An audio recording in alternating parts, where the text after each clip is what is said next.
Everybody ready to go? Everybody ready? Sure. Kristen, do you need a minute?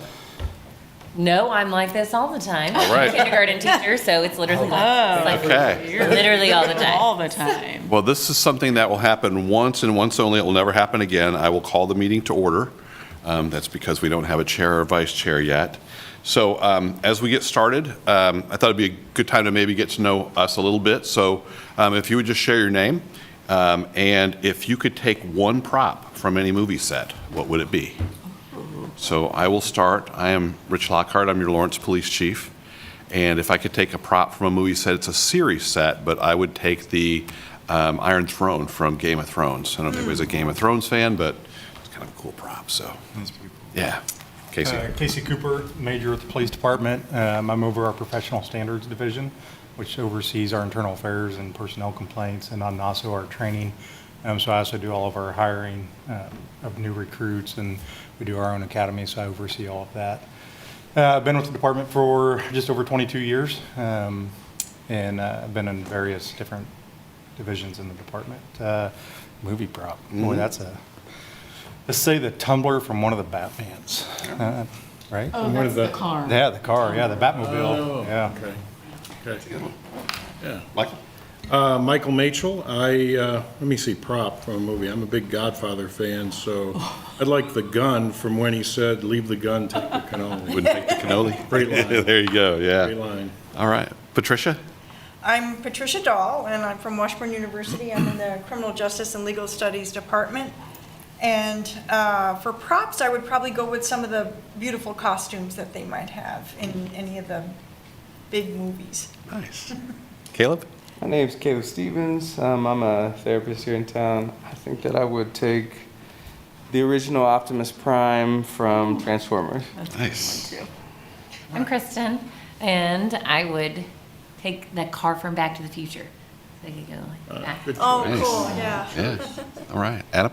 Hi, I'm Adam. I'm a master's student at KU studying counseling psychology, so kind of sisters, not twins, a little bit. And probably the prop that I would take is the Diamond of the Sea, the Heart of the Sea from Titanic. Oh, yeah. Yeah. Nice. If I could dig it from the bottom of the ocean, of Oh, course. yeah. Hi, everybody. I'm Casey Toomey. I serve as one of our assistant city managers here at the city and work with the police department. So I'm here tonight to help run the Zoom, but won't necessarily be here every night, but I'm excited for you all to be here. For me, I'm going to go with, I don't know what I would do with it, but the shark from Jaws. Like, I've seen the movie prop version of him, and he's like Yeah. kind of old and clunky. I think that would be fun. Like, It to didn't have. work properly during. Right. It would be fun to have somewhere. Very cool. This meeting will also be a little bit different from the ones we will normally have in that there won't be any public comment because we're just going to be doing training. So it's more like a work session if you're familiar with how government runs. So, but we do have some business to do. So the first thing we need to do is appoint a chair. And we have, we'll wait for Brenda. Hi, Brenda. Brenda? Apologize. Oh, I you're went to my fine. usual parking spot and had to go No. around. Yeah. Takes a while. We got to do it all again. All right. Brenda, we introduced ourselves and then shared if you could take a prop from any movie set, what would it be? So if you want to tell us who you are first, we'll give you a little time to think about what your movie prop might be. Might have to think about that. Do you want to just introduce yourself then? Brenda Clary. I think I spent 2 meetings in the prior incarnation of this board, and then spent the next few months on the work group, and I'm back for more. All right. So what we're on agenda item number 2. We are appointing a chair. So the chair will be the person that will work with. No, I can. I'm your staff liaison, so we'll go through that in the ordinance. And the chair will work with the staff liaison to set the agenda for the meetings, and then you'll also run the meetings. So you'll do all that motion stuff and lead discussions and all that kind of stuff. So is there, you all want to have a discussion about who might want to be the chair? I would kind of like to have a chance to get to know people before we do that, which is hard to do in this context. And I know that's why you started with the movie prop thing. Yeah. I don't care. The dinosaur from Jurassic Park. There you go. All right. Yeah, I mean, Well, you're the only person here with some experience on this board. Would you be willing And to be it's- the interim chair? it is precious little. It's precious little more than I think most of the rest of us have had. You guys can, if you want to. We can reorder the agenda, and we can come back to it after we've done our training, if you want to do that. That sounds good. Would you want to do that? Does somebody want to make a motion to reorder the agenda and move number 4 up to number 2? I'll make the motion So on moved. number 4. Seconded. Okay. Would you guys, I'm trying to take notes, would you, I'm sorry to ask, but can you Names? remind me of your names? Just the just because I didn't get them written down the first time. So Brenda, I know because of the old board, but I'm Adam. Adam, Keller. okay. So Adam moved, Adam moved and Brenda seconded. seconded to move item number 4 up to Okay. item number 2. So we've got a motion and a second. All those in favor say aye. Aye. Any opposed, same sign? All right. So we will start some training then. So the first thing I want to go over is, I'm going to hand it out to you. It's a copy of our ordinance. And so every advisory board has an ordinance that authorizes their work. The training that you received has an ordinance that applies to every advisory board, but we're special. We have our own ordinance. So we're passing copies of that out to you now, so you'll have that. This is the one that Brenda talked about when we did all of the work with the work group, and this one was passed by the City Commission this last summer. So it's ordinance number 10046. It's in Chapter 1, Article 25. It replaced Chapter 13. So the first part of that just talks about it's the formal language that enacts the ordinance. And then the next ones talk about the establishment of the Police Review Board. And if you guys have questions as we go through this, just let me know. So the governing body, that's the City Commission, talked about establishing this board. It's in the best interest of the community to have that. So they established the Community Police Review Board.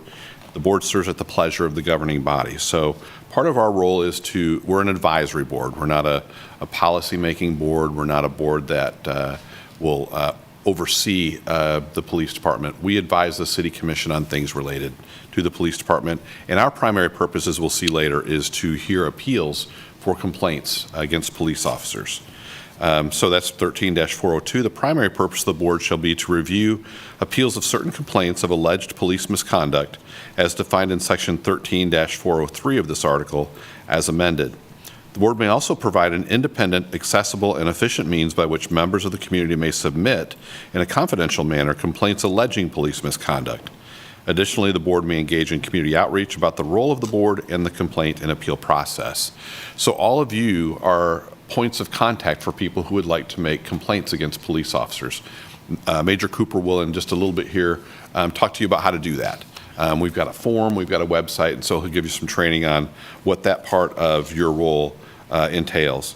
The community outreach part was something that the work group wanted this board to do as far as going to community events, representing the CPRB to talk about how do you make complaints against police, how are they investigated, and then your role as an overseer or reviewer of those investigations. Any questions about the purpose of the board? All right, definitions. We'll go into that next section. An appeal shall mean an expression of dissatisfaction brought by a complainant who is the subject of the law enforcement action alleging that the department erred in the disposition of the complainant's complaint. So we'll talk about what the classifications are here in a little bit when Major Cooper talks, and you'll get an idea more of what that means. The chief shall mean the chief of police for the department, anyone fulfilling the role of the chief or the chief's designee. So if there's a time when I can't be here, there may be one of my deputy chiefs here. They are like second in command. There's 2 of them. City shall mean the city of Lawrence. Complainant shall mean the person who alleges in a complaint that a member of the department, while performing a law enforcement action, has engaged in misconduct. So this is really important to remember too, because if a member of my department should get involved in a dispute with their neighbor that has nothing to do with their job, we wouldn't be subject to review in this body. So it has to be the officer participating in a law enforcement action. So we call that under color of law is the legal term for that. That doesn't mean they get away with something, because they could still get disciplined by the department for conduct away from the job. It's just not something that would be reviewed by this group. Complaint shall mean an expression of dissatisfaction brought by a complainant that contains an allegation that a member of the department, while performing a law enforcement action, engaged in misconduct that, if proved to be true, would constitute a violation by that member of the Department of General Orders, policies, or procedures of the department. So we've got, and we're going to be going through some of these tonight, you guys will see them. We have policies that cover a number of things. We also have procedures. And so when somebody makes a complaint, it's alleged that there was a violation of one of those. The department shall mean the City of Lawrence, Kansas Police Department. A law enforcement action shall mean any action where a member of the department, while acting in the course of that member's employment, communicates, engages, or has any direct involvement with a member of the general public.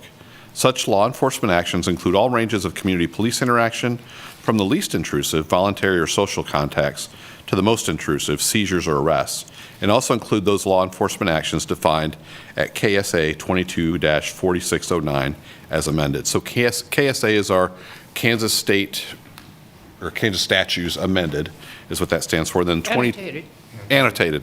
Thank you. The lawyer in the room helping me out there. It's RSMO in Missouri. That's where I was for a long time before I came here. It's section 22 and then subsection 4609.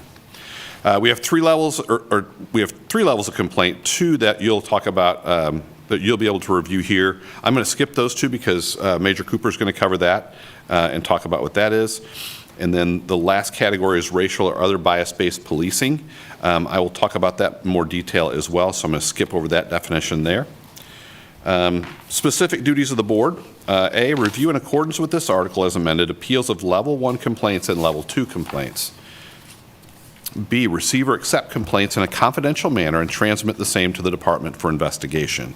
All of you, I believe, have signed a confidentiality agreement, so you agree that whatever somebody tells you, you hold in confidence. And then if we ever hear an appeal, that will have you sign another confidentiality agreement that says whatever we discuss in that room, it will be in what's called executive session, has to stay in there. You can't discuss it outside of the room. There's like, you guys had the coma and CORA training, and coma not putting you in a coma, but it might when you're doing the training. But so the Kansas Open Meetings Act sets specific rules for executive sessions, and you can't talk about stuff outside of executive session with anyone who wasn't in the executive session.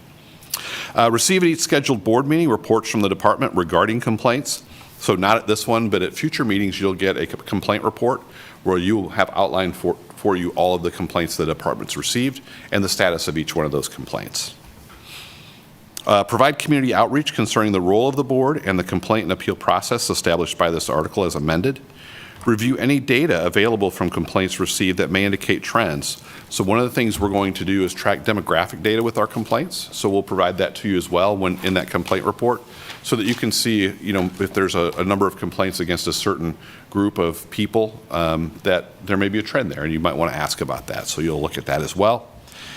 Notify each complainant who brings an appeal under this article of the board's recommendation to the city manager on appeal in accordance with the procedures set forth at section 13-406 as amended.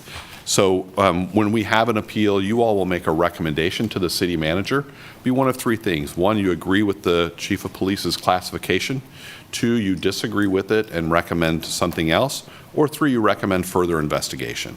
And then the city manager will make the final determination about what's going to happen.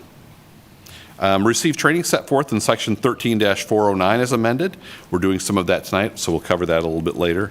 Confidentially provide to the chief any advice or recommendations it has based on its review of an appeal.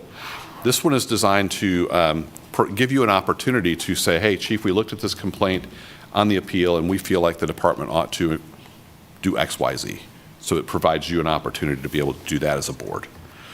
Review or make recommendations on such other matters that may be assigned to it by the governing body, the city manager, or the chief. So if any of those three say, hey, CPRB, we'd like you all to look at whatever, then that would be something that you all could look at. Any questions so far? All right, 13-405, complaints. We'll get into that with mine. Okay, we'll get into that with Major Cooper, so we'll skip that for right now. And then let's go to 13-406, appeals. So So any complainant who has been the subject of a law enforcement action and who is aggrieved by the department's disposition of a level 1 complaint or a level 2 complaint may appeal such disposition to the board by filing with the board, the department, or the city manager's office a written notice of appeal no later than 28 days after being notified of the department's disposition of the complaint. The complainant may also provide for the board's consideration a written statement. So this is something that's new with this board. Our old board could only review complaints of racially based or bias-based policing, and it had to be submitted, the appeal had to be submitted within 14 days. So the work group decided, let's expand that to all complaints to provide an opportunity for folks to be heard, and let's expand that to 28 days. The idea here is to make it as easy as possible for someone to file that appeal, and so we have the various ways that folks can provide notice of filing that appeal. I have a question. Yes, ma'am. You said all complaints. This says level 1 and level 2. Any complaint that fits in here, so, yeah. Apologize if that was unclear. Yeah, level 1, level 2 complaints, or complaints that are, I think, bias-based and racial-based are all level 1s, so that includes all of those. And then we also provided an opportunity for them to submit an additional written statement, something that the board will consider during that appeal. B, once a notice of appeal is filed, the department shall prepare for the board's review in an executive meeting in accordance with KSA 75-4319 as amended, a copy of the department's written disposition and a copy of its investigative file. The department shall provide as complete a copy of its investigative file as possible, but shall redact any portion of the investigative file where disclosure would be prohibited by law, where disclosure would have an adverse impact on any pending criminal investigation, criminal prosecution, or civil action, or where disclosure would expose the city to liability. Such redactions may include, but are not limited to, the following records: criminal history record information, criminal investigation records, information pertaining to juveniles, information pertaining to victims of domestic violence or any sexual offense, information protected by the Health Insurance Portability and Accountability Act, treatment records including medical, psychiatric, psychological, alcoholism, or drug dependency treatment records, unexecuted search warrants or arrest warrants, and a bunch of other stuff there. I'm not going to read through all that. So the idea is to give you all as complete a copy of the file as possible. We had one that was scheduled for the old board to hear, and the city attorney is the one that decides what the redactions are going to be, and we did not recommend any redactions to that file. So we want to give you everything. We haven't ever heard of an appeal before, so it'll be interesting to see how it goes. The last time we think we had it ironed out pretty well. That one wasn't a very complex complaint, but there was still, about 4 hours worth of video? Mm-hmm. So there could be a lot of material for you to review, so it probably will be a little bit of a commitment, but we'll plan in advance for that when it happens. Chief, I have a question. Yes. Some of this,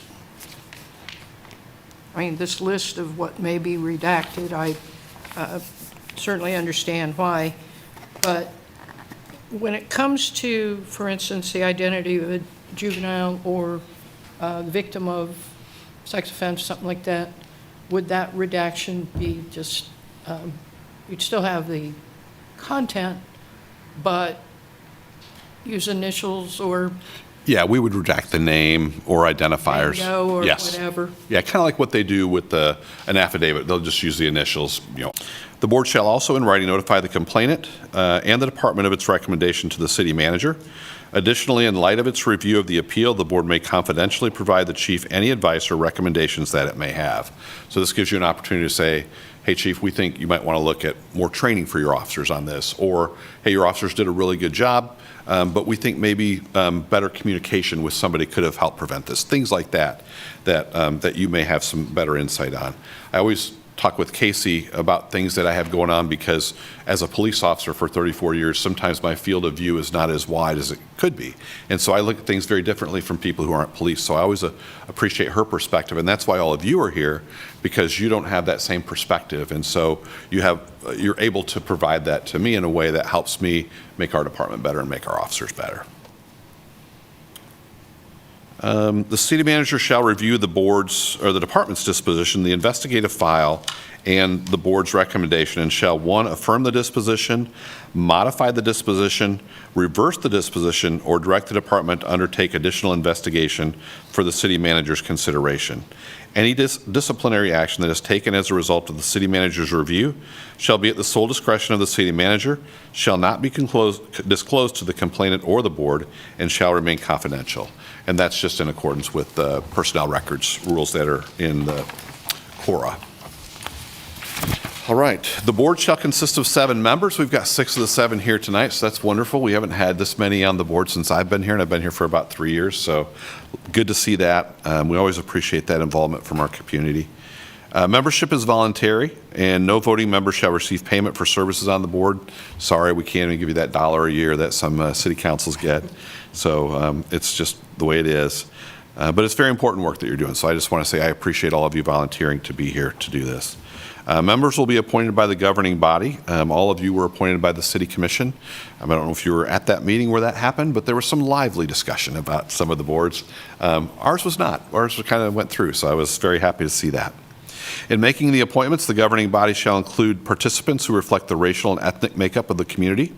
The chief will be the liaison to the board, and the liaison will serve as a non-voting ex officio member of the board. So I'm a member of your board as well. I just don't vote. To be appointed to the board, these are qualifications. I'm not going to run through those because you guys all met those qualifications. But if we should have an opening, you can always refer to that. And if you have somebody that you know that might like to be on it, then you can ask for them to apply. Applying for the board is real easy. It's on the city's website. If you click on the tab for advisory boards, there's a little apply button on there as well. So if you guys love being on an advisory board, you want to try and be on another one, you can do that too. Applicants have to submit to a criminal background check, sign the confidentiality thing. You all did that. The city clerk or the clerk's designee reviews the applications and then forwards them to the governing body. The new process that they have is all of them discuss them. It used to be just the mayor appointed, but now they all discuss those appointments. And for this time, when they redid all the boards, each commissioner got to nominate people. So some people were nominated by more than one commissioner. So it really gave an opportunity to kind of, reach out and grab a lot of folks. If at any time after appointment to the board, it's determined that any portion of a board member's application is fraudulent, includes a material misrepresentation or a false statement, such board member shall be immediately removed from the board.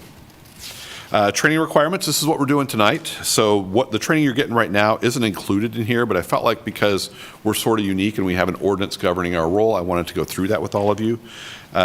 Disregard the 45 days of appointment. We've already missed that deadline, but we're extending grace to all of you all because we're just getting started, and it's kind of, you had training with the city clerk's office. We're going to get all this knocked out for you, so don't worry about that part of it.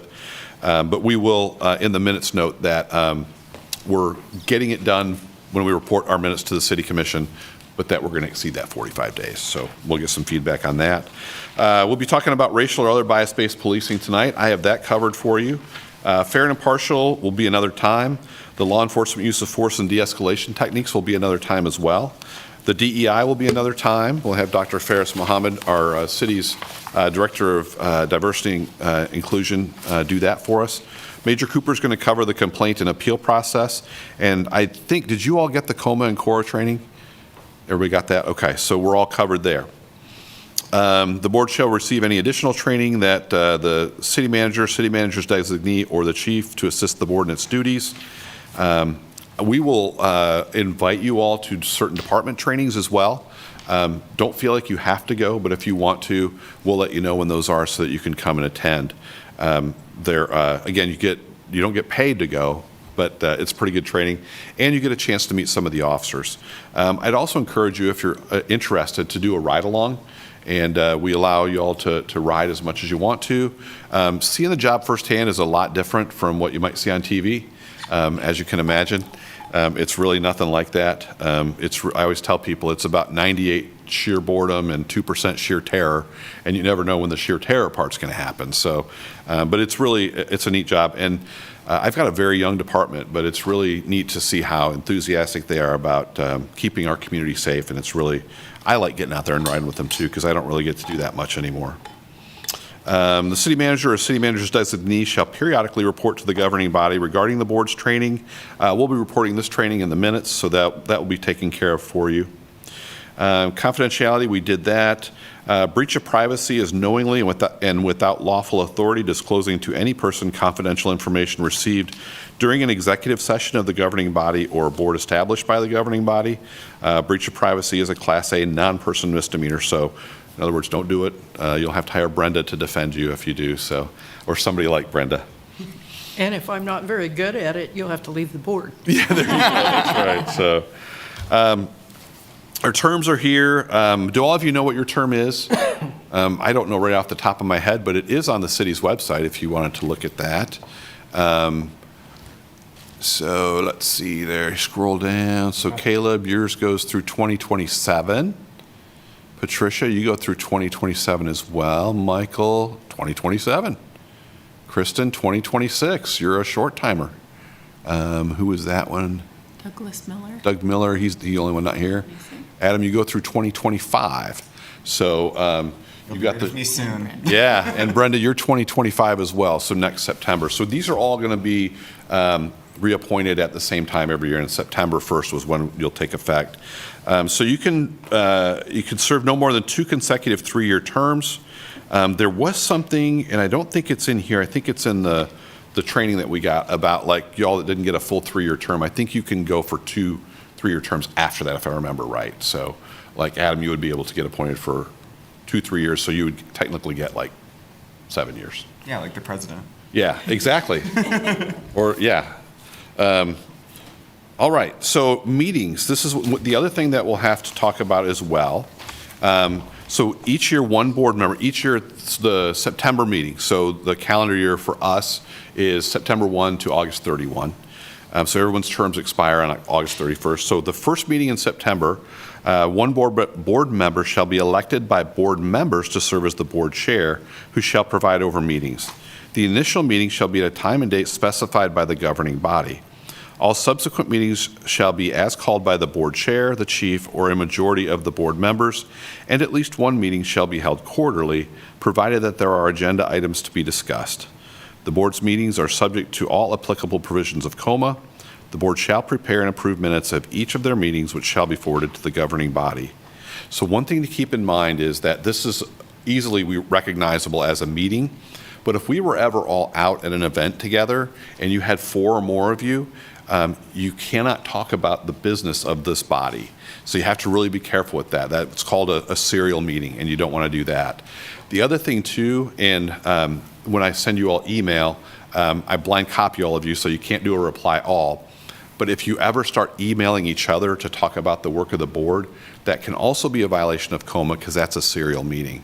So all of our stuff has to be done in the open. So we really discourage any of you from communicating via email. I mean, if Caleb, you're asking Brenda about, hey, what time's the meeting?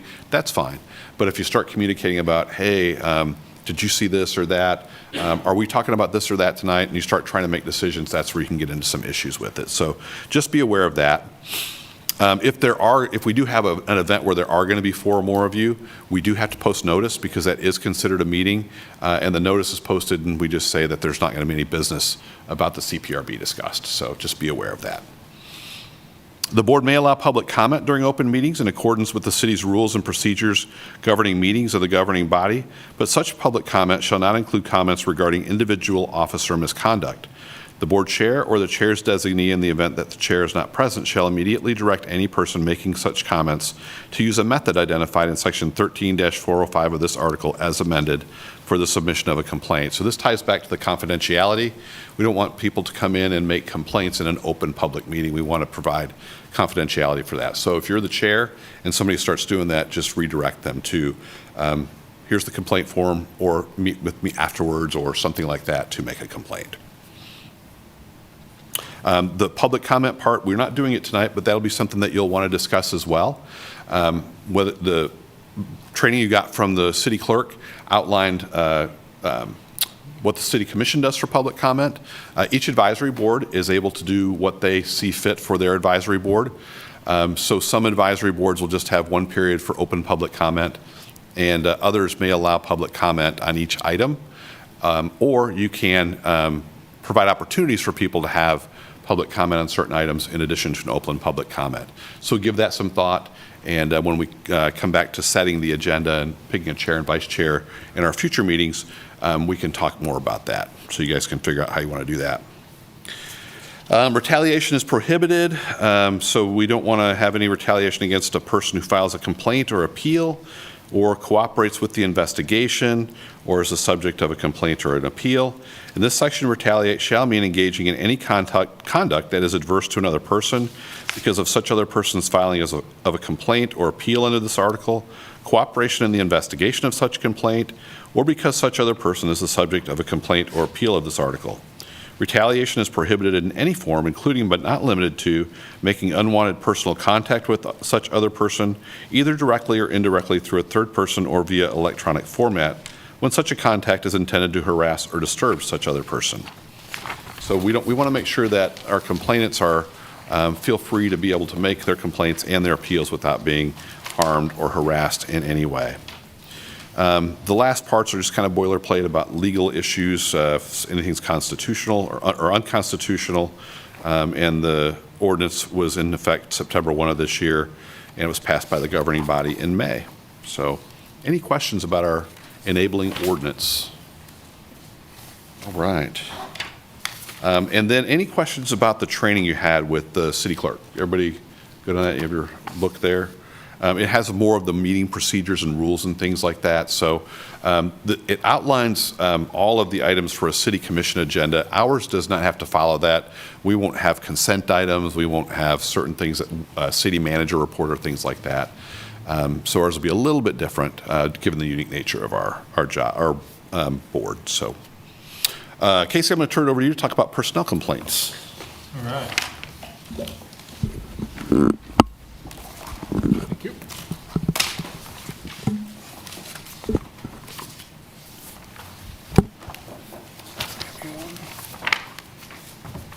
So I'm passing out our policy on personnel complaints. I don't know, I give you too many down there, sorry. I'm also going to pass out my business card for you all to have my email and desk phone number, so that if you have any questions, either after this training or if you want to set up time to come in and talk further about our process, or just kind of how, like I said, we do training and under my division. So if there's other training you would be interested in hearing about, or coming in and just talking in general about police work, you can certainly get a hold of me. I've done it before for other CPRB members on previous boards, and I'd certainly extend that offer to all of you as well. We are going to do kind of like a 30,000-foot view of personnel complaints without diving deep down into how an investigation is completely conducted, because each investigation that we do in the department is unique to that investigation and the circumstances. Some of them may be an investigation that requires complex review of body-worn camera videos, multiple interviews, and can expand for several weeks at a time. Others may be able to be resolved very quickly, either at the supervisor level or just through watching body-worn videos. So without getting into the specifics how each one of those goes today, I really just wanted to give you the policy to help you have an understanding better of how we have crafted this policy. Chief came in 22, January 22, and we really started working on recrafting this policy to become more transparent and to help us better have a policy that we feel reflects what the Community Police Review Board wants, and also what the community wants from the police department. So that's why I wanted to go through this. I will go into here in a second of how you all can help community members file a complaint and how you can help them do the appeal process. I'm not going to go through the appeal process. I'm just going to show you how to, because I think that's covered with the ordinance. It's not in our policy, because our policy pertains to department members, not to the Community Police Review Board. So it's not, the appeal process isn't in here. So I'm going to start with just a couple of the definitions that the chief talked about during his talk on the ordinance. He mentioned level 1 and level 2 complaints. A level 1 complaint, if you want, you can either go to page 2 or you can go to page 3. Page 3 has an Excel spreadsheet kind of laid out in it, and you maybe be able to follow along better there. But a level 1 complaint is an allegation that has the potential to damage the reputation of the city, the department, and its personnel that generally include but are not limited to serious misconduct, criminal conduct, or serious violations of general orders, policies, and procedures that challenge the integrity and good order of the department. There's a lot to unpack with that because that's a pretty broad statement, right? In the middle of that, you can see that the investigative procedures are where that's at. Generally, these types of complaints at level 1, and I use the word generally, will rest with my office. The lieutenant that's assigned to me right now, Lieutenant Rob Murray, is the Office of Professional Accountability Investigator. So that would generally be assigned to him. There are cases sometimes that maybe would be assigned to another division commander, another lieutenant, to myself, or would be assigned to a sergeant or frontline supervisor. In that circumstance where I talked about maybe it's just through watching the video and can be resolved at the supervisor level. Regardless of how that is handled, it's still documented, it's still tracked, it's still put into our internal affairs system, and everything is linked to that, and it still runs through the chain of command all the way up to the office of the chief and the chief of police. So on all level 1s, the chief of police hears about on the front end, and he sees it on the back end to get a final disposition to that investigation. The types of criteria that meet a level 1 is on the far side. So there's criminal conduct, excessive force, corruption, dishonesty, untruthfulness as it relates to law enforcement actions, bias-based policing, illegal discrimination, workplace violence, unlawful search and seizure, unlawful arrest. Something that would be an unlawful arrest is not somebody calling in and debating if the officer had enough probable cause to make an arrest. It is kind of the definition of the officers making up a charge or planting evidence on somebody, or, you know, basically criminal conduct, right? Doing misconduct. That's what an unlawful arrest is. Violation of civil rights, gross insubordination, and repeat sustained level 2 violations. A level 2 complaint is an allegation that are of a less serious nature that generally include, we are not limited to alleged violations of policies and procedures that don't necessarily constitute a level 1. Again, you'll see that investigative procedure can rest with the member's chain of command, or it can rest with the Office of Professional Accountability.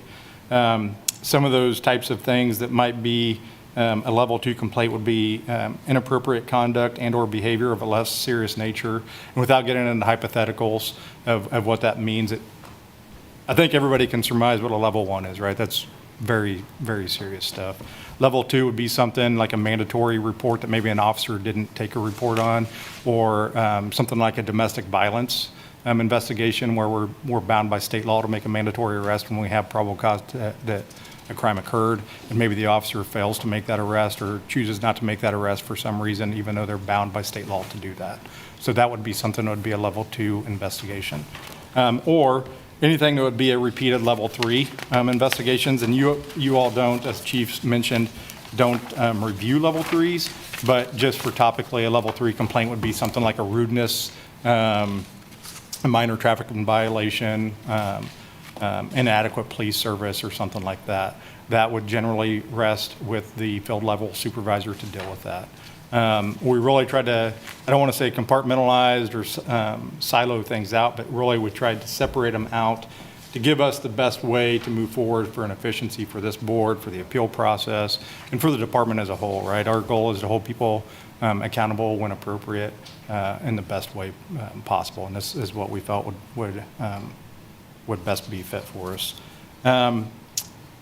So we accept all complaints. If you move down through page 4, so the receipts of complaints, we will accept all complaints against the department or any of its members, regardless of how the complaint is received. That includes anonymous complaints. We will accept them. It does make them harder to investigate, just because we may not know where to start. If the person doesn't want to cooperate by giving their name, their information, or how they're related to it, it is a difficult place to start. It does not mean that it's not investigated. What it means is there may be limitations for us to not be able to come to a conclusion of what that investigation is. The good thing about it is in today's society, in today's policing and modern era policing, everything is recorded, whether it's a citizen on a street corner with a camera on their phone, or a security camera at a house, or the body-worn camera that I wear right now. Generally, those that video is available, if we can find out what the circumstances is. So that does help. Ask a question? Sure. The ordinance says that we do level 1, level 2 in racial or other bias training, and violation of civil rights is listed as a level 1 complaint. What's the difference? So bias-based policing, and we'll get into that, what the definition is. If you're going to get into that. Yeah, so it's a little bit different than a violation of civil rights. Okay. Violation of civil rights would be, there's a whole, basically anything that is like a First Amendment, the Fourth Amendment, anything that would violate your rights, the Like use of George force. Floyd, Yeah, George Floyd, violation of. Those officers violated his civil yeah, rights, so- and they were charged in state court and federal Yeah. court. Okay. So you usually stay with excessive force is the most Yeah. common thing you'll see Okay. that with, where Yeah. there are violations of somebody's civil rights. Okay, thank you. Yeah, you bet. We also will, we will take third-party complaints, complaints filed by an uninvolved person with the exception of a legal guard, or I'm sorry, with the exception of a legal guardian or attorney, will, they'll be limited. Let me start over here. Sorry, I'm trying to read this and I got lost where I was at. Complaints filed by an uninvolved person, with the exception of a legal guardian and attorney, will be accepted, but generally will not receive a disposition without cooperation and the investigation, or at the investigation of the direction of the chief of police. So if I'm driving down the street and I see Casey Toomey stop by the police, and I don't really know what it is, but I feel like Casey Toomey's being harassed by the police. I have no association, but I call in, and we get these calls sometimes. I get a call into my office saying, I feel like the police was harassing this young lady on the street corner in her car for no reason. I think you guys ought to look into it. We will look into it, but if Casey Toomey doesn't want to cooperate or tells us there's nothing there, it will be a limited scope investigation, and it may not receive a disposition. Or it'll be closed out at that moment. Thank you for calling me a young lady. You bet. There are some exceptions on our complaints. Complaints filed outside of 90 days from when the allegation should have reasonably been known by the complainant will be accepted, but generally will not receive a disposition unless the complaint is a criminal allegation or is investigated again at the discretion of the chief of police or at the direction of the chief of police. You're going to see that throughout this. Ultimately, all investigations rest at the direction of the chief of police, whether it is a third-party uninvolved person, an anonymous complaint, filed outside of the 90-day windows, and obviously with a criminal allegation, we will handle that appropriately. So on the We had criminal. one of those recently too, not the criminal part, but it was outside of 90 days.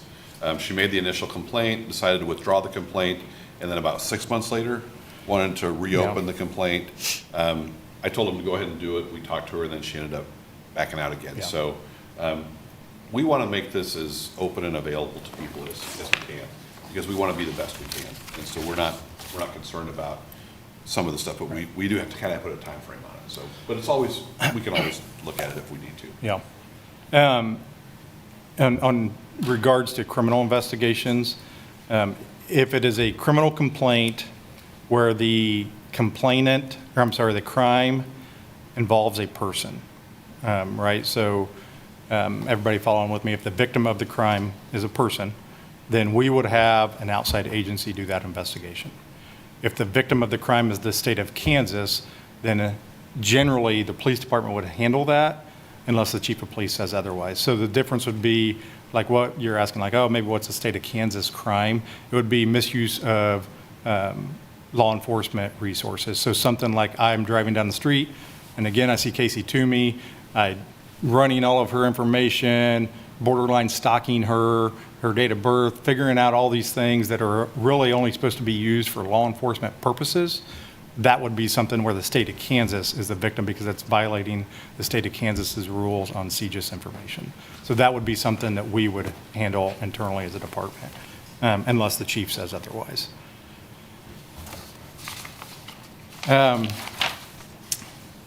On these complaints, so level 1 complaints, how this process goes is whether it's received by a supervisor, and I'll go through how complaints can be filed here in a second, whether it's received by a field level supervisor, being a sergeant or a lieutenant that's on patrol, or called into the office of the chief or into my office or through an email, the process for level 1 still goes through the Office of Professional Accountability.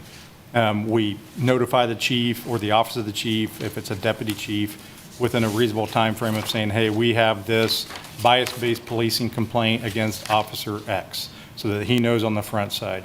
During the course of that investigation, I or my Lieutenant Rob Murray is giving the chief and the deputy chief updates on the investigation of where it's at, just so that they are aware of it. At the final disposition of the case, I don't want to say it's all the time, but there's a vast majority of the time the chief is letting the city attorney's office know, or I am letting the city attorney's office know about this complaint, letting the city manager's office know about this complaint, so that everybody is brought into the loop on the seriousness of these investigations. If it's of a criminal conduct, that is always on the front end. I don't want to use the word generally. That is always on the front end. The city attorney's office is aware, the city manager's office is aware, and so forth. So there is a lot of layers to our process on review of the disposition, but also just on the information flow of how that complaint goes. If it is a disposition that is sustained and requires discipline, and obviously the city attorney's office and the city manager's office at the chief's level is brought in to the loop at some degree on that, just so you all know on the backside. So citizens, Casey, did I get that? And I don't know if you're wanting to share this. Oh, yeah, I don't know how to I'll share tell it. you how to do it. There's a little green box down there that says share. Do that, click that, and then go down there to the window where you just go down, that one. Click that, and then hit the blue share in the middle. Nice. There you go. Great stuff. All right, can I make that? You can't for the square there. Didn't know if I'd mess it up. I am not There you computer go. savvy. That's perfect. So this is the process for filing complaints. One of the things that came out of the Community Police Review Board's work group was access to the police department and making sure that the public understood how to have access to the police department for complaints and compliments or whatever the case may be. I will start this with, we have approximately 200 ways for the community to file a complaint against a police officer. And you're like, there's no way, not even Amazon has that, right? But you can get a refrigerator delivered tomorrow through Amazon. The reality of it is, when I get to that number 200, any member on the department, from the chief to a non-sworn member, being a records clerk, animal control officer, can take a complaint from a citizen, and they have to notify their supervisor or the appropriate authority after that complaint is received. So Michael comes to me as an officer and says, hey, I want to file a complaint against Officer X. I have to take that complaint. I can't be like, yeah, I don't care about your complaint, don't ever talk to me again, and get my car and drive away. Or I need to say, let me call a supervisor and have them get a hold of you. So that is the process for that. And that's why I say there's over 200 ways to make a complaint. That is by department policy. The other way, as you see here, I'm going to go down just a bit, is the contact with the Office of Professional Accountability. This is on, so what I'm showing you here is on the city's webpage for, in the police department, and it's actually on the left-hand side of that webpage. It talks about complaint and compliment is what it's titled. The first being right here, so you can send an email directly to opa@lkpd.org, and that comes to me. You can call that phone number, which goes to Lieutenant Murray's desk, or you can come in person to 4820 Bob Billings Parkway and file that and complain in person, or just talk to us. So that building where my office is at is not at the new building behind Walmart. It's the old Investigations Training Center down there at Bob Billings and Wakarusa, just so everybody knows. I have another question. Yes, sir. So how many complaints do you guys see? How many does the board review on average? And what is the breakdown between ones and twos? I feel like Brenda at the start of this meeting, you're really putting me on the spot. I'm sorry. I- The board's never reviewed Yeah, one. the board never, And part of that is because of the limited scope of the board before. Okay. So they only reviewed bias-based or racial profiling complaints. Okay. And so that's we get. So because the purview is new, we really don't have an idea. How Correct. many. We have probably somewhere around, what would you say, 30 to 35 complaints a year? Yeah, that includes everything probably down to level 3. Yeah. Okay. So I don't have but Yeah, when I don't have all numbers in front when of we me. get you the complaint report at the next meeting, we will have them all broken down by complaint type, so you'll get an idea of what we have had so far this year. Okay. But again, this is new. The other thing too is that what we find is that most people are satisfied with the outcome of our investigation.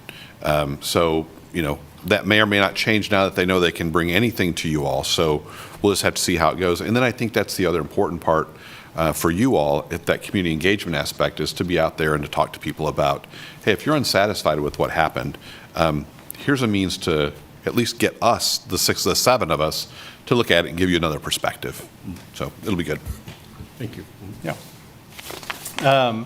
Another way as we move through here without boring you to death is contact with the department's executive officer for diversity. That is currently Lieutenant Myron Grady. His email that goes to him is diversityofficer@lkpd.org. And then that 7404 number will get you to his office. We have paper forms. They're complaint forms that will be maintained at our police department's headquarters at 5100 Overland Drive. They're located in the lobby. They're also located at 2 separate city-owned buildings, one being this building. So when you walk into the main lobby, right here at the Utility Billings Customer and Reception Information Desk, they have a copy of those forms. And then they also have copies of those forms at Municipal Court. Now, I don't know, once that building location changed, where their office is going to be located at. Here downstairs? Right here. So we'll get that updated on this website. The other thing too, we wanted to try and make this as easy for everyone as possible. But as we're going through these, what I might, if I can give you an assignment for between now and our next meeting, try this process out for us. Get online, fill out a form, go visit one of the locations, and just submit it as a test and just say, hey, test complaint or whatever. And that way we can make sure that all these things are working. So your feedback would be really helpful with that, because this is all new stuff as well for us. Sorry. Nope, you're good. The other one, and actually this is probably how a vast majority of our complaints come into, is calling dispatch. Citizens will call the number, it's a non-emergency number at 785-832-7509, and they just ask to talk to the on-duty supervisor. And when a non-duty supervisor is available and free to give them a call, that's how a vast majority of our complaints come into, which is, as a supervisor's role, and the expectation of the chief is kind of like the 4 R's. It's respond to the person respectfully, right? Don't be a jerk to the person that's trying to file a complaint, because it only creates bigger problems. If you can, we want to receive it. We want to try to resolve it if possible, and maybe not, obviously we can't just negotiate a level 1 complaint, but maybe there's something that just maybe the person doesn't understand that could help them. So just having that conversation and being transparent as possible with them during that. And then we record all those interactions with body worn camera videos or audio recordings, and again, those get logged in the system. So that's how like a phone call or an in-person complaint would be. Other ways people can do it is through social media. So you can go through our Facebook and Twitter. Unless you're me, I don't have any of those things. And then I already referenced through any member of the department by contacting the Lawrence City Manager's office directly, contacting the Lawrence DEI office, and there's Mr. Mohammed's and Ms. Coleman's emails and phone numbers to their office, and then contacting any of you. So they can click on, if somebody gets on this webpage and they can click on the CPRB page, it'll take them to your contact information, and maybe they want to contact you directly to file a complaint. And then you can either accept that complaint and forward it to the Office of Professional Accountability and or the chief, or you can direct them to this webpage and you can tell them how to file it as well. Yes, ma'am. Yeah, so what's the procedure that you prefer if somebody emails one of us? Whatever is easiest for you and whatever is easiest for them. I have no preference. I generally have no preference. It's whatever is the easiest. Yeah, I think there's requirement here that Casey will get to with timing. So for how long you have to submit that. The other suggestion I might make to you all is to create an email just for your CPRB work. When I was Rotary president of my Rotary Club, I created a Rotary Gmail. And that way it doesn't get intermingled with your personal stuff. And if you do that, let me know and I'll have them update on the city's website your contact info. Because right now all of your email addresses are on that page. So you may have already gotten some email. But the only ones that you have to forward to us are the complaints. That's what he'll go through here is the time frame. I think it's 48 hours they have to forward them, something like that. But I don't have that anymore. But the other thing to keep in mind too is if there's ever any questions about whether something's a complaint or not, go ahead and forward it. Yeah. And that way we'll have it and we can contact the person. Or you can contact the person as well and say, are you wanting to make a complaint? We don't want you to get into like an investigation, but clarifying questions are okay. So if you want to do that, you can. But make sure you get it to us. And then I would highly recommend a Gmail or whatever you use for just your work here. 3 business days of receiving. What is it, 3 business days?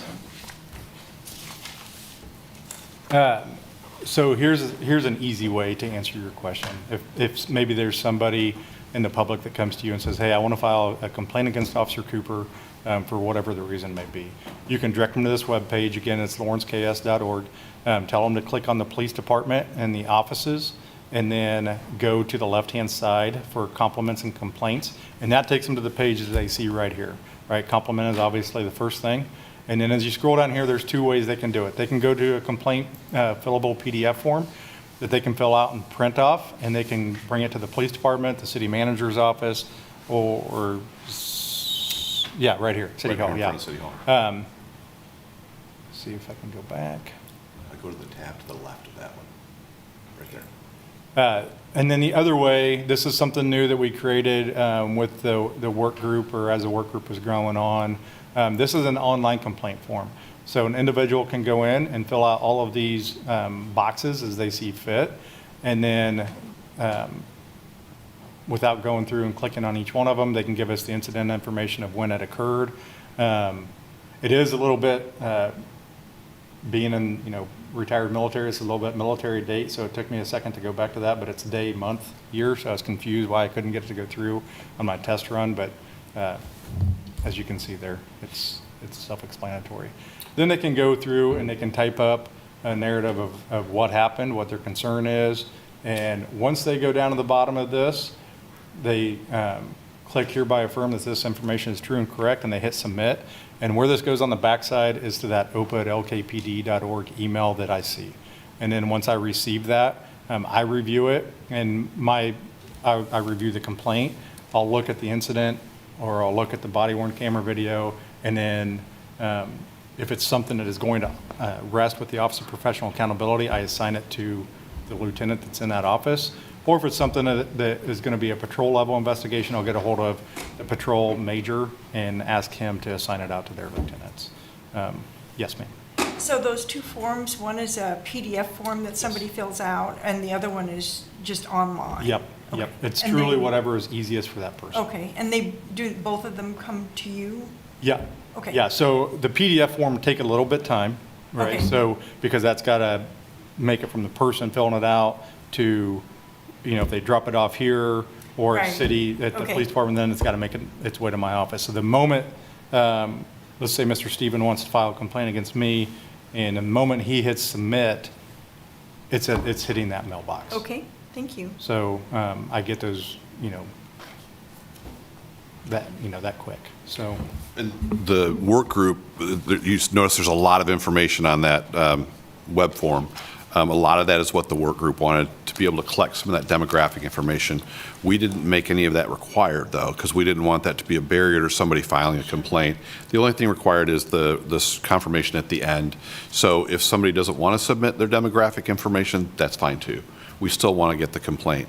If they don't have everything, we still want to get it. So we did a lot of work to make sure that it's accessible, and that was really the important thing the work group talked about, was making sure this complaint process is accessible in as many ways as possible.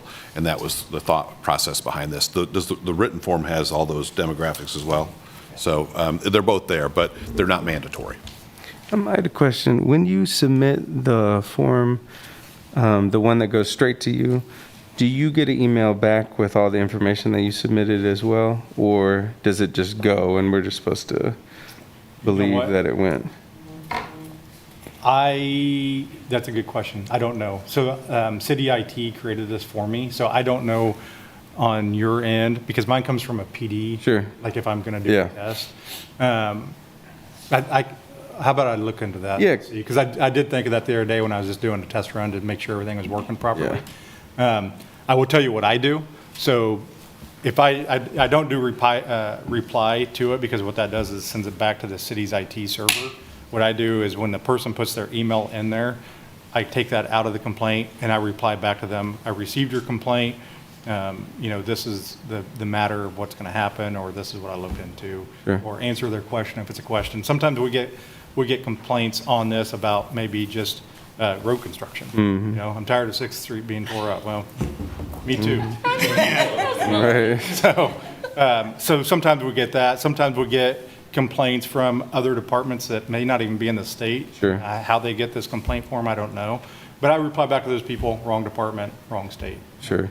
I just think that would be helpful, because I'm assuming that if people write all the stuff out, it would be super helpful for them to get it back too, so they don't have to, just in case, like the internet was to go down, or the Yeah. something happened like that. Yeah, and I do copy, or like take all of that email that you send. And then send it I back. send it back to them, so that way they do have that too. Okay, It's not just a blank email that says that your complaint was received. cool, okay, But that is a process that, I'm going to make note of it, Caleb, and just make sure. excellent. I just know that when I fill out stuff online, they get about one time of me trying it. Yeah. You got it in there. Right, yeah. And that's why I say, if you can really help us if you go through and do these, because not all of these ways of accessing complaints have been used. Most of the time, it's a phone call or an email. It's not one of these web forms or something like that. So check them out and let us know, give us some feedback. Same thing with the policy. If we're going through here and you guys are like, I'm not sure about that, let us know. I mean, we want to know those things too. This is, as I said earlier, part of that, you're coming at it with a different set of eyes than we have, so let us know. Is there any more questions on just filing the complaint, or like maybe helping somebody? I know it's like drinking from a fire hydrant right now between the chief's fabulous ordinance instruction and this. Yeah, those ordinances are exciting. Yeah, so I know you're going to have questions. That's why I give you my business card. Please don't hesitate to reach out to me. I'm more than happy to talk to anybody about what we do and how we do it, or to provide answers. So after somebody files a complaint, and I just wanted to get through a few things that are a little bit new, and maybe citizens, when they file a complaint, don't really understand.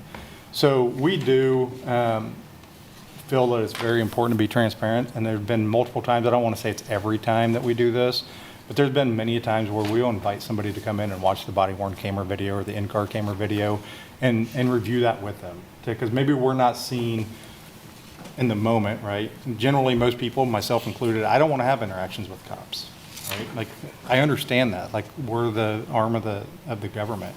And during those times, it's usually a critical thought process that goes through that mind, whether the person's in crisis or, we don't get invited over to have barbecues at people's houses. So there could be a crime going on or something that could be traumatizing to them. So in that moment, they're viewing something or feeling something that me watching it on a camera, recording, I can't get. So we would pull that person in or ask them to come in. It's completely voluntary just to go through it, to try to understand what their view and perspectives were. Or to maybe even do a resolution to their complaint by saying, well, we understand why you have this, but this is the other piece of the information that maybe you didn't have, and we can try to talk that out with them. So we've done that many times, open to do that. The other thing is individuals that are being interviewed, being community members, they're allowed to bring what we call a peer rep to it, the interview, to make them feel comfortable. We really want to try to limit that conversation between the person that maybe wasn't there, but we do allow that per policy. And they also can, under this new policy, they can have somebody help them fill out the form. The people that are designated for that are the city's Office of Diversity and Inclusion, so Dr. Faris Mohammed or Kalina Coleman, and their information's on there as well. So if somebody needs help filling out the complaint, You guys can help them fill out the complaint. The support person in the room, we don't want that to be you all because you all may end up hearing the complaint, but certainly they can have somebody in there to help them through that interview to be more comfortable. We do interviews anywhere. You don't have to come to the police station to do an interview. Most of the time, it's over the phone. But if somebody's not comfortable coming to the police station, we get that. We'll go over wherever they are. So those are things that you all will want to know because they're questions that you might get when somebody asks you about this process. And at the end of the investigation, I talked about the workflow process. The chief of police, the Chief Lockhart, sees all level 1 complaints, and he's the final sign off on those dispositions, or if he's got a designee, which would be a deputy chief or some circumstance, maybe that person would have to do it. For level 2s, it can rest with the deputy chief to sign off on that investigation because, again, you're not talking corruption, you're not talking extreme misconduct, you're talking more It's on policy page violations. 11 if you guys are looking. Yeah. Then at the end of that, so for level 1 and level 2s, the complainant will receive a letter from the Office of Professional Accountability signed by the chief informing them what the findings of that investigation is. Again, those are for level 1s and level 2s. Third-party uninvolved people will not get it unless it is the guardian for that individual, so like it's a juvenile. So that would be the trigger for the appeal process for the 28 days appeal process set out by the ordinance is what that would be a reasonable time frame of when that memo is dated. Because obviously, I don't know when you may get your complaint letter, but if we at least have a reasonable time of November 6th, and now it's February, you can't come back and be like, well, I was told 28 days ago. Like, well, we sent that out on November 6th. Trying to see if there's anything else. Again, I know. Classifications. Sorry? Classifications. Of the complaints? Yeah. You want to go back to them? You want to go through this? We already did. Oh, you did? Never Yeah, mind. yeah. I didn't know if you wanted to go back through them again or not. Again, criminal investigations, we don't handle them if it's the crime's a victim, or the victim is a person, sorry. That is what I have on personnel complaints. Any questions? Was I not making sense to anybody, or does anybody want something explained further?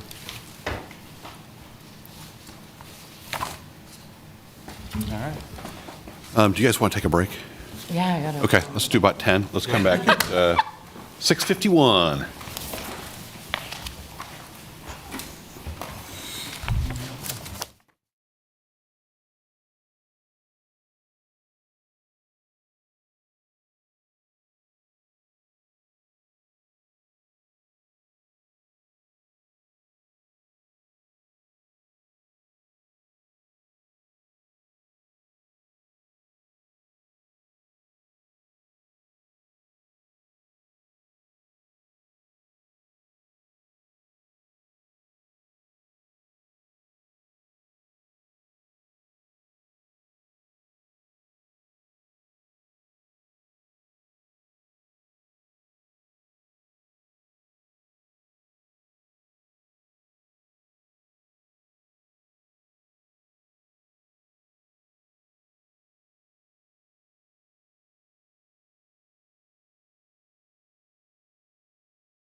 One more for you. Our goal is to be done by 7:30. So if anybody's kind of wondering, everybody good till 7:30?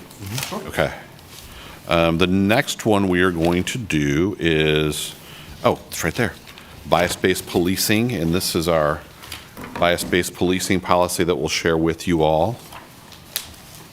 The other thing too, I didn't say it at the beginning, I talked about confidentiality. All of our policies are open records. So you can share these with people, you can talk to people about these. If people ask you about our policies, they're all available on our website. They're a giant PDF right now, so you get like, what, 600 pages? Oh, Yeah, it's huge. So, Thank you. soon, we are going through a CALIA accreditation process, so you'll see in red on some of these, on our policies, CALIA, it's the Commission on Accreditation for Law Enforcement Agencies. That's what, Those are references to standards that CALIA has. We'll give you guys some a training about CALIA later. Once we get our CALIA accreditation, all of our policies will be available on our website individually, so you won't have the giant PDF. We're just waiting until we get this process done. This is the department webpage. Where is that policy at, Chief? Yeah, lawrenceks.org. Go to About Us, and then you've got policy right there. So, And That's not the updated version. Really quick, are we muted Okay. on the Zoom? I don't think so. Kurt, is our mics live? Now they are. Oh, good catch. okay. I'm a genius. Yeah. Thank you, Adam. Still a genius. Yeah, there we go. Anyway, all of our policies are open records. You can go to the website there and get them. We'll probably work on getting that updated. Usually we do that twice a year, every 6 months to update that. I'm really excited for the day when we don't have to do that anymore. We'll have that forward-facing public option. And that's that complaints and compliments that Yeah. Major Cooper was talking about. And you can get our org chart there, all kinds of great information.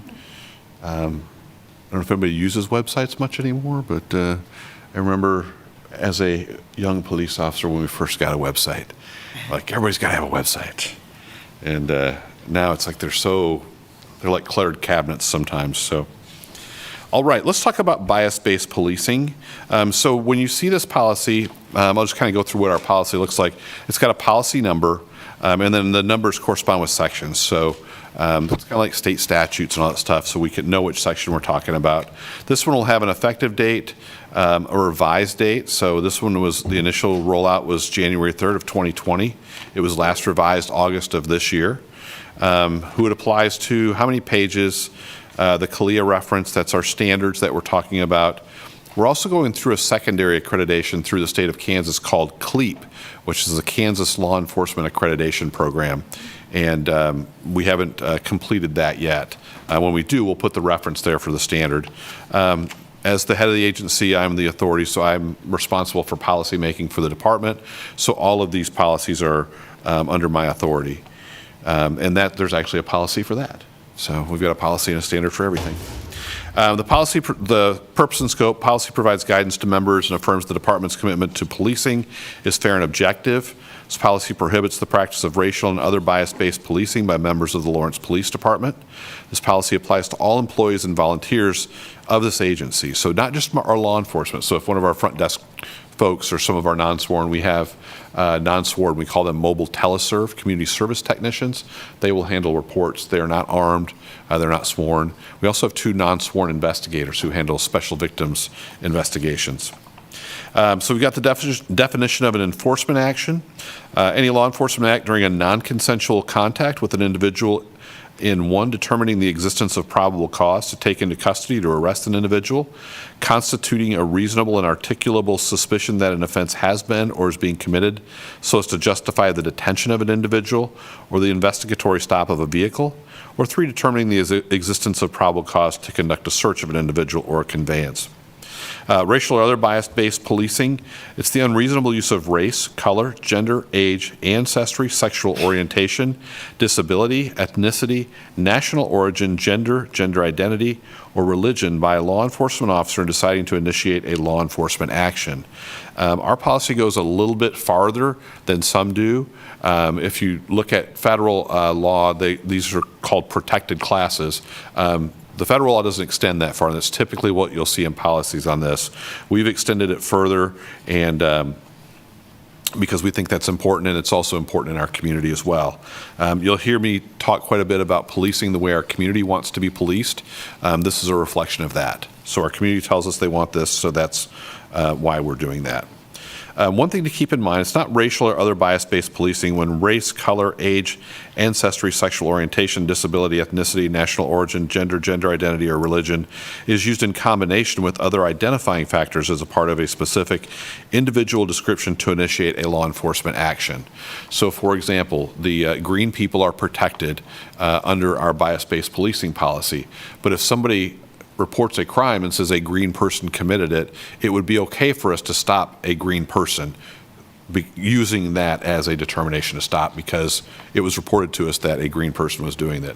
We wouldn't stop a purple person because they were purple when somebody told us it was a green person. Does that make sense? Mm-hmm. So there are times when that can be acceptable, but not just on its face. Crime, you guys know what a crime is. It's something that's defined in statutes. Probable cause is the reasonable grounds to believe a person has committed or is committing a crime, or that a place contains specific items connected with a crime, supported by specific inarticulable facts based on the officer's observations, knowledge, training, experience, including information from a reliable source. So you guys are getting a little mini police academy training here. Reasonable suspicion is a level below probable cause. So reasonable suspicion are a set of facts and circumstances to suspect a person has committed a crime, is committing or about to commit a crime. Reasonable suspicion may be based on the officer's observations, knowledge, and experience, as well as reasonable, trustworthy information known to the officer at the time the action is taken. So if we see somebody behind a building and it's late at night and they've got a flashlight and the business is closed, that's reasonable suspicion that somebody might be trying to break into the business. Not probable cause because we haven't seen a crime be committed, but no one's supposed to be back there, so there's a good chance. If we see that person break a window and climb into the window, there's some more, that's getting closer to probable cause that a crime's been committed, a burglary has been committed. So those are kind of the different levels. A stop is a seizure occurring when a law enforcement officer by force or some show of authority restrains a person's liberty. So in plain language, this is if you get stopped in your car, lights come on, you pull over. That's a seizure. Or if an officer comes up to you and says, hey, I need to talk to you, and you say, am I under arrest or am I free to leave? And they say you're not free to leave. That's a detention as well. That's when you are restraining somebody's liberty. Here's our policy. The Lawrence Police Department is committed to providing law enforcement services to the community with due regard for the racial, cultural, or other differences of those served. It is the policy of this department to provide law enforcement services and to enforce the law equally, fairly, objectively, and without discrimination toward any individual group. And then it goes on to talk about some other things. You're free to walk and drive our streets, highways, and other places. We have in our next 502.4, racial bias-based policing is prohibited. That is a CALEA standard.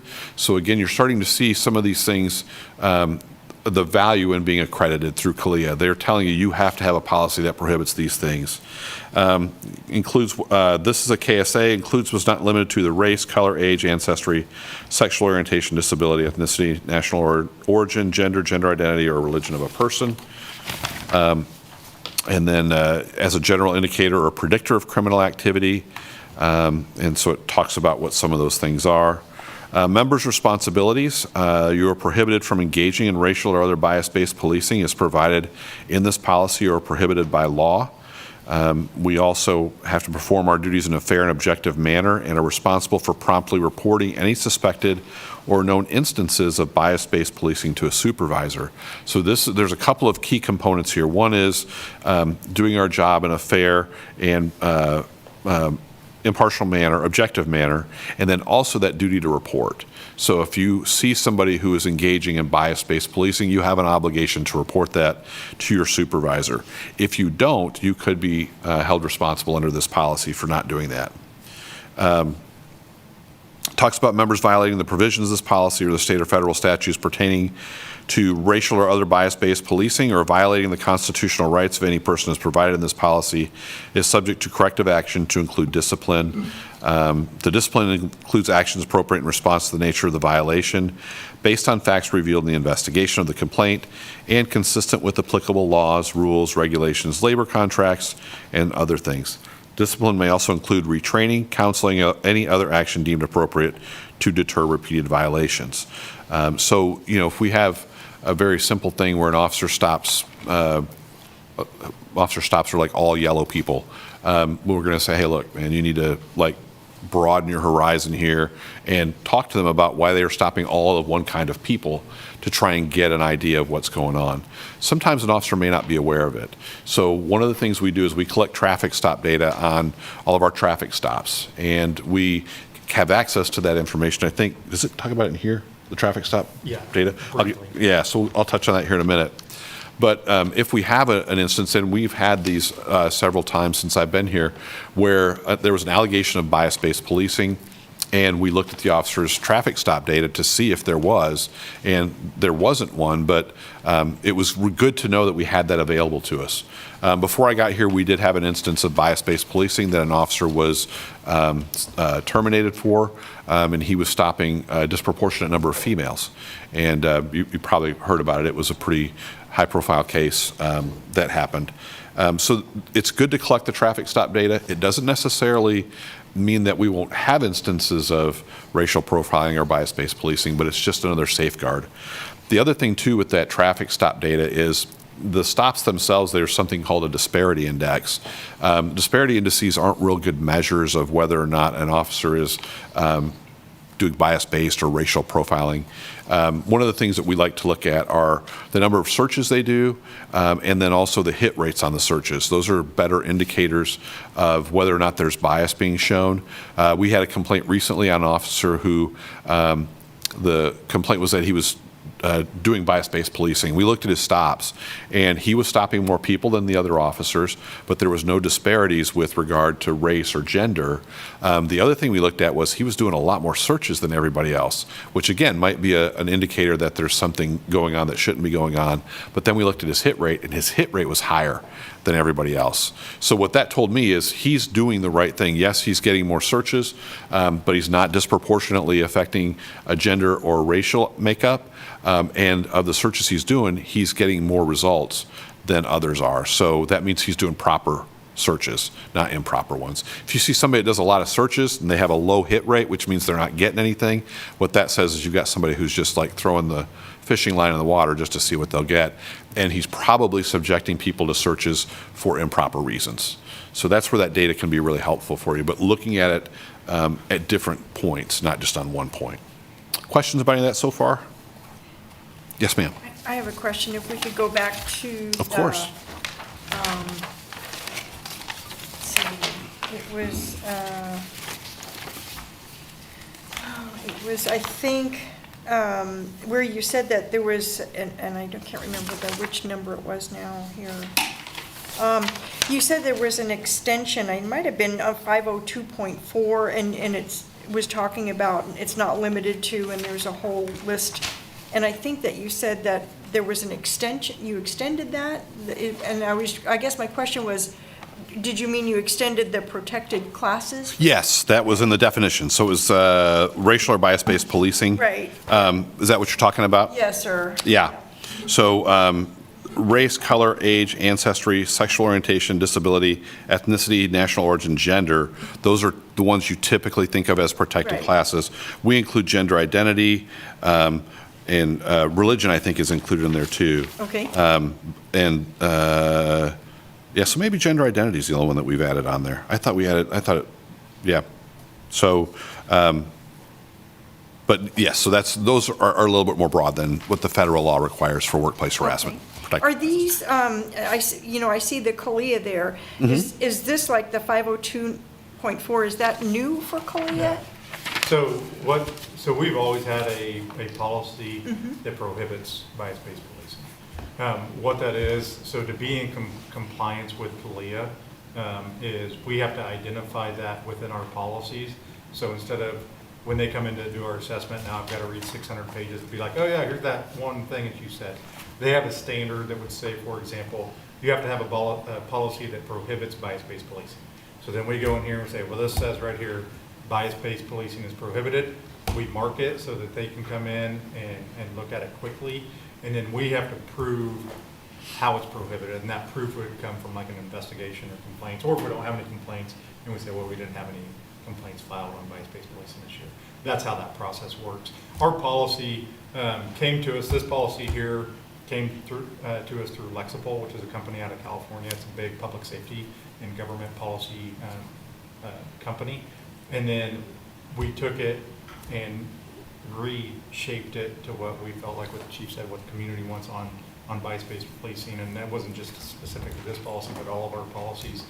But this one in specific, also the Kansas Attorney General's office has a policy on bias-based policing. So we have language from their policy or similar language from their policy that would be a model policy that gives us that, because it is a direction from the, obviously, in law enforcement that you want this to be prohibited in all forms. And I will say, you know, in the course of bias-based policing and the AG's prohibition of this, that dates back, I don't even know how far, there's been one case in the state of Kansas where bias had been proven against a law enforcement officer, and it was here in Lawrence. And that means there's been hundreds filed over the course of the years, but we take them serious, and we investigated that. And it's hard to prove bias. And I think, you know, when you go through your fair and impartial policing, whoever does that training, they're going to talk about that. Like, everybody has bias to some degree, whatever that bias may be. It's very, very hard to prove it from a law enforcement standpoint, but with the information and the stats that Chief talked about, it helps us in that course of that investigation. And I still to this day, I'm only aware of that one actually being sustained and action being taken because it was sustained at the local level by Kansas C-Post, which is what our certification post is for law enforcement.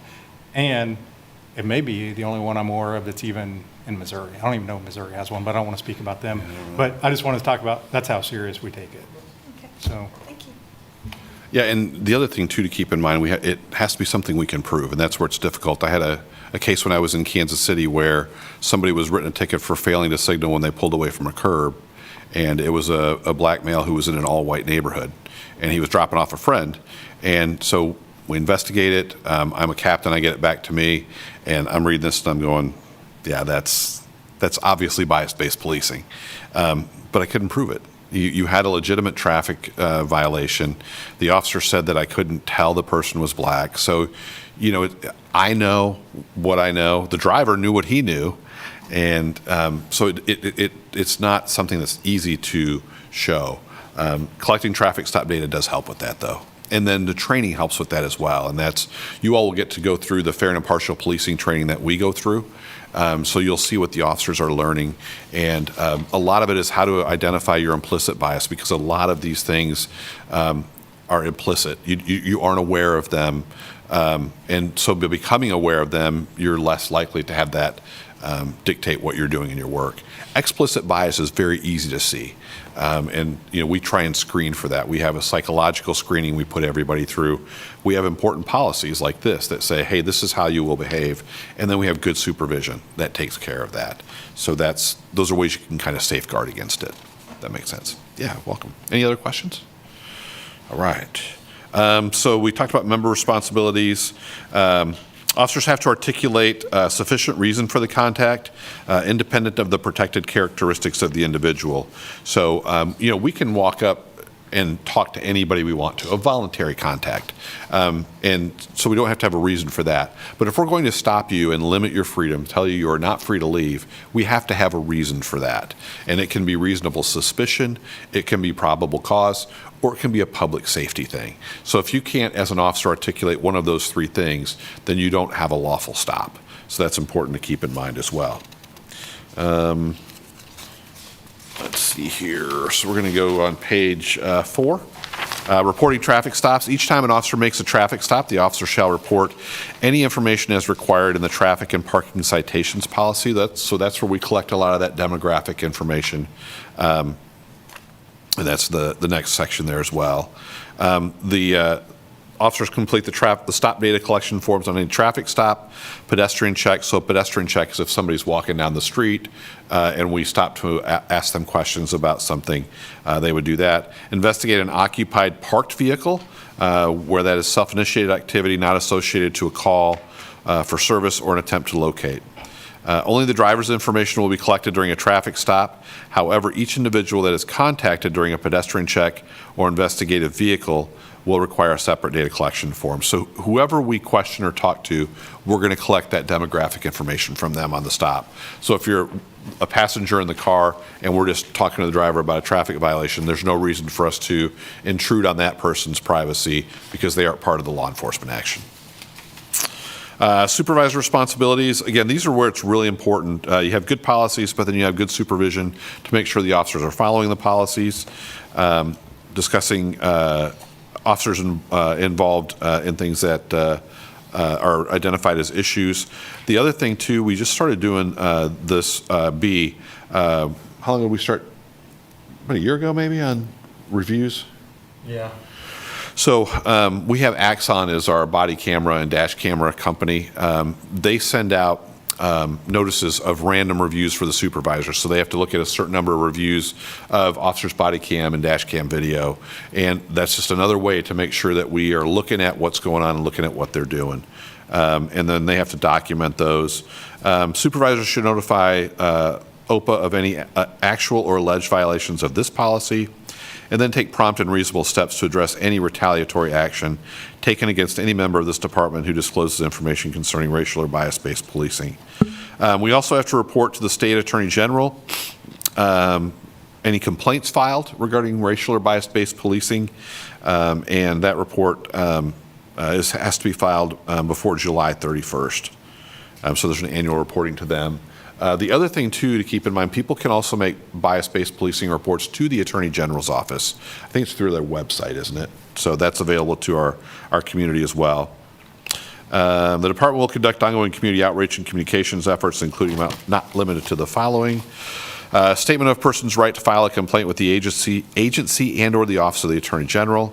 An explanation of how to file a complaint with the agency, an explanation of how to file a complaint with the Office of the Attorney General, and a description of the agency's complaint process. So this is required under the Attorney General in the state of Kansas's bias-based policing policy. So we already do all of those things anyway, but we have that in here to make sure that we're in compliance with that KSA. Administration, we've talked a lot about that. Complaints. Another question. Oh, go ahead, Patricia. No, you're fine. What would make someone contact the Attorney General's office? What would make that different? It's a separate investigation. Okay. So when it goes to the Attorney General's office, they send it to Kansas C-Post. Do they notify us too? Maybe. They don't need to. On the backside, they Yeah. have. So in the state of Kansas, there's an organization called the Commission Kansas. I should know because I'm a board member. And now I'm embarrassing myself because I can't remember what C-Post stands for. It's the group that licenses police officers. Sure. So the Attorney General, they have 3 investigators. The Attorney General sends complaints to them. They handle an independent investigation, and then they send it to their complaint investigation committee, who then looks at it and decides if there should be action taken against the officer's license. And then that goes to a hearing committee if the officer wants a hearing. So for the Commission on Peace Officer Standards and Training. Okay. Thank you, Casey. They do contact us because they have to get like reports and videos and things like that. So it's another way, if somebody doesn't trust the department to investigate it properly, they can file a complaint with the Kansas Attorney General's office, and they can do both. So it's not like one or the other. So Okay. we just had an instance where somebody did do that. Okay. And we came to the same conclusion that Kansas C-Post did. Thank you. Oh, you're welcome. Let's see, the Citizens Advisory Board. Hey, that's where you guys come in. And we call it Citizens Advisory for Fair and Impartial Policing. Is that CPRB? We got That's it what it called. used to be called. Oh, we got to change that. Updated. You guys used to be called something else. See, now you guys can give me some ways to update our policies. So now, when you see this next time, it will say something other than 8/6 of 2024. So this talks about your role in bias-based policing complaints. And then training, we are required every year to have training on fair and impartial policing. Is it 2 hours a year? There's no requirement on it. Our training is generally 2 hours or more. Okay. But the state doesn't say like. Not a minimum, but you just have to have it, okay. And Add that I went to one of those. When the chief invites you to come to the training, accept. Okay. It was really interesting. yeah, it really is. We work with a group that they do all the, like for DOJ consent decree, Department of Justice consent decrees with police departments, basically where they come in and tell departments what they have to do to get better. This company provides all the fair and impartial policing training for those groups. They're very well known, very well respected nationally. They update their curriculum for us, so each year we get like a new module that we can train on. And it's really, really good. It's not, when I first started, we didn't do any diversity training. I worked in Kansas City, and then, as I was on, we started doing more and more. And this is probably some of the best training because it's not about coming in and telling people how bad they are. It's about helping us all understand how we relate to one another. And so it really, I think officers receive it a lot better than the training that I got when I was a young police officer. Any more questions about that policy? All right, I know it's a long night. We still have other business to do as well. So any questions about any of that? So now you guys have checked off a couple of your trainings things, so you're good to go on that. And we'll get you some more information. We'll do some more at the next meeting. And then what I would like to do is we've got training on use of force and de-escalation is throw out there that it might be easier to do that in person, like at our academy. We can't do it as a group, so we may talk about ways to do that. We'll do that at our next meeting, though. So, you all want to talk about appointing a chair? That's where we are, aren't we? That's where we are, yep. Whether you want to talk about it or not, if we're going to go home tonight. Yeah, want is a strong word. Yeah. Is anyone feeling inclined to a chair or vice chair position? I'm sorry? Is anyone feeling inclined to a Oh, chair or that was vice my chair? question. I still, because I came in when the board was established and there was an existing chair, and, I still feel like when it comes to, like, voting for someone, it's either got to be that someone has chaired a board before and is interested in doing it, or we don't know each other well enough. But I would be willing to do it on an interim basis while we got to that point. I'm not eager to be the chair, but I would be willing. Make that a motion and I'll second it. So does- you would as well. I would second your motion to be the interim chair. Is that what you were proposing? No, I was saying, okay. I was Suggestion. taking Yeah. everybody's temperature. I think the interim board chair is a good idea, as you said, until we get to know each other and, who might have the interest in doing it. I mean, we're all new to this process, so, I think probably everybody's kind of, how much work would I be taking on, what's involved. I don't know, I haven't done it. So true. Other discussion? What's the responsibilities of the chair and whatever the other thing? Okay, that's a good question. So the chair runs all the meetings, so really kind of similar to what I've been doing tonight. But you would be like, calling the meeting to order. You'd be running through all the motions. You'd be making sure that there's some equal participation, making sure that the meetings are orderly and efficient. You would also be responsible for meeting with me to set the agenda for the meeting. We'll always, at the end of the meetings, talk about future agenda items. And so we'll have those where the group has said, we have consensus on this. So you'll have an extra meeting with me that the rest of the group doesn't have to set that agenda. And then the agenda will go out to everybody. So that's really the extent of it. It's not a lot more time commitment, just that one extra meeting. And then obviously feeling good about being able to run a meeting.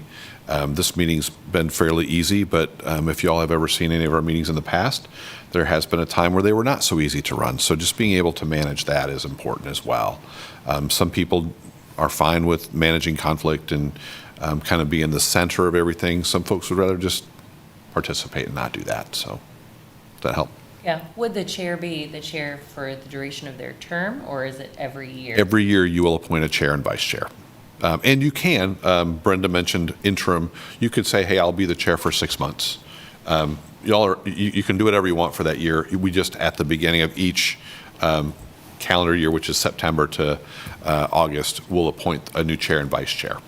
And there's no limitations. If you are the chair and you want to keep being the chair, you could get reappointed as the chair. There's no limitations in our authorizing ordinance on that. Thanks. Has anybody chaired a board before? I know you asked that question. Has anybody here chaired a board before? Actually, I haven't. There you go. I nominate you. Yeah, I've done it a couple times. All right, fine. Okay? Do we have a motion? I was also going to ask really quickly, you Yeah. said like a 6-month split or like some other kind of time split between chair. I was wondering, is there a possibility we could all rotate that position? I think it would, I mean, that's a possibility. You guys can do what you want. There is a certain rhythm that you get into as a chair. So with the 6 of you, if you did it like 2 months at a time, I don't know that would be as effective.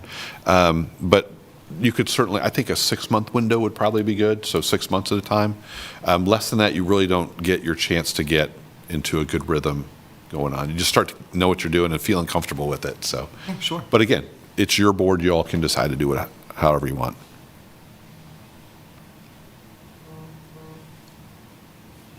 Any other questions? Anyone want to make a motion? Michael, you're okay with being the chair? I'll do the chair. Okay, then I motion to make Michael the chair. Okay. Got And a a, second. Second. got a motion and a second from Brenda, motion from Adam, second from Brenda, that Michael will be our chair. All those in favor say aye. Aye. Any opposed, same sign. Motion carries 6-0. So, Michael, would you like to take over the selection of a vice chair? Do I have a nomination for vice chair?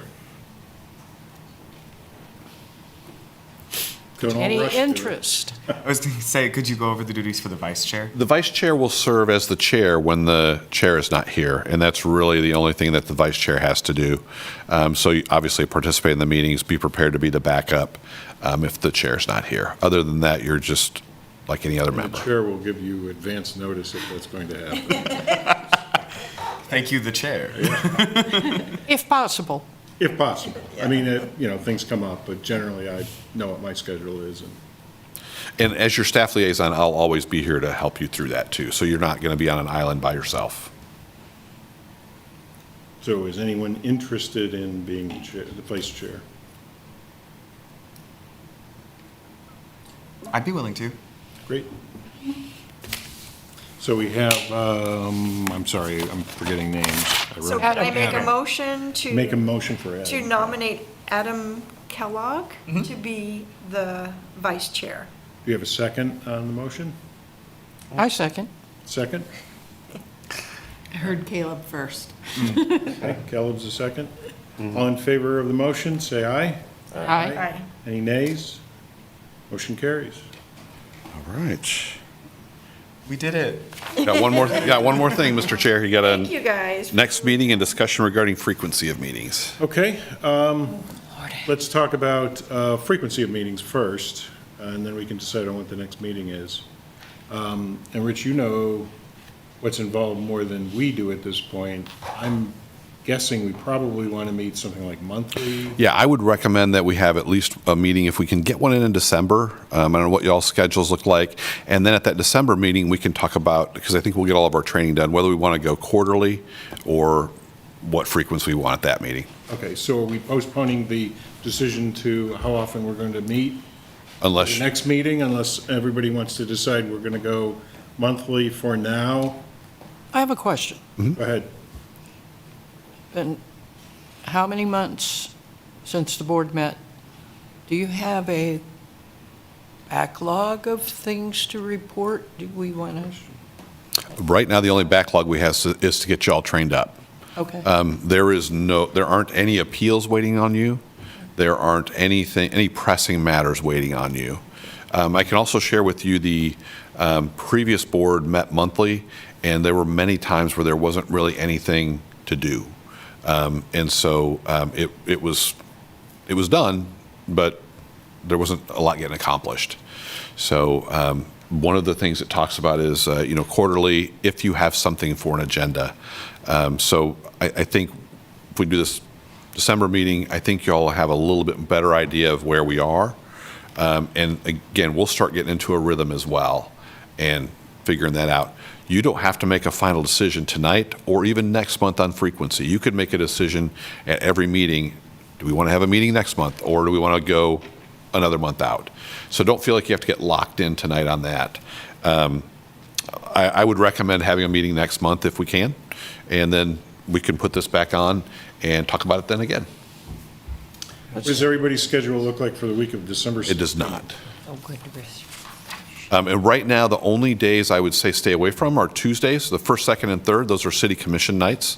And then if we can maybe throw out 2 possibilities for next month, that will help me with getting a room scheduled. Okay. Because we're having, all of our boards are in here, municipal court is in here now, and so we're looking at some other options for meetings. We're somewhat limited because we have the Zoom capabilities and live broadcast well, the live broadcast we don't have to have, but we have to have Zoom capabilities. So if you guys can give me a couple of dates. Is there a particular day of the week that works best for everybody? I can do Wednesdays at the same time. Wednesdays? I was going to propose Wednesday, the 18th. Yeah, Yeah. I can do that. You like that? Week before Christmas, believe it or not. Oh, wait a At minute, 5. probably, Yeah, 5:30? Everybody good with the time? that is probably not good for me, The date or the time? well, the date, Okay. because a meeting that I would have on the 25th will probably be moved.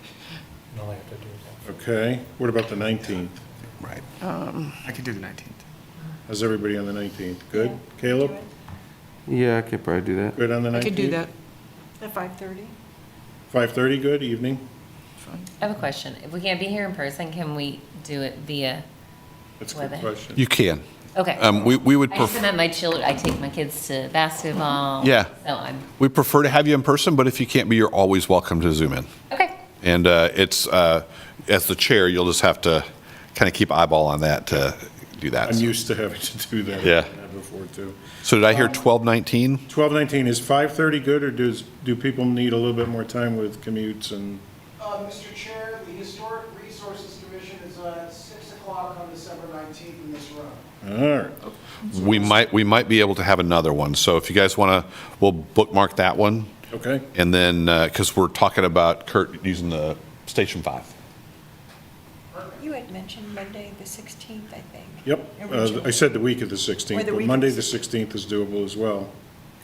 I How's that like work? that better. I can't do the, You can't do that one? Cannot, yeah, I have a Cannot, session. okay. How about the previous week? I could do the 11th, maybe, kind of, sort of. yeah, I could do the 11th too. I can do the 11th. I could. If we're talking 5:30, I can do it. Yep.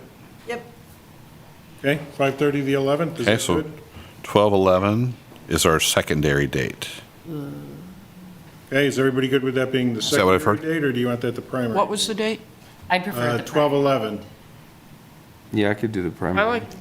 I like the 11th better.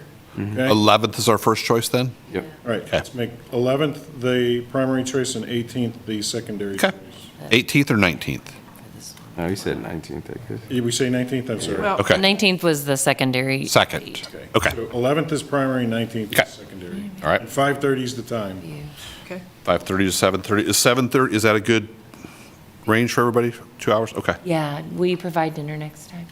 I will if you want me to. Yeah. You got a preference? I'm not picky. I'm a teacher. We eat everything. There you go. That's right. It comes into the lounge and it's. What was the gone in 2 pizza we hours. had during the training? You guys remember? Was it Toppers? Oh, Rudy's. Rudy's. Oh, Rudy's That was so good. Yeah, that was good pizza. Okay, 5:30, right? Okay. So Rich, do you and I need to determine a date I'll get- outside the meeting? Yes. Okay. Yeah, I'll touch base with you. And we usually just do it, we can do it in person or on Zoom, either way. Okay. The other thing I'll tell you all is Casey was serious when he talked about setting up a time to visit with him. I would really encourage you to do that. He can go into much more detail on this stuff with you. And he's very flexible. But it does help to sit down and just talk about stuff. We gave you a lot of information today. There will not be a test, Kristen, just so you know.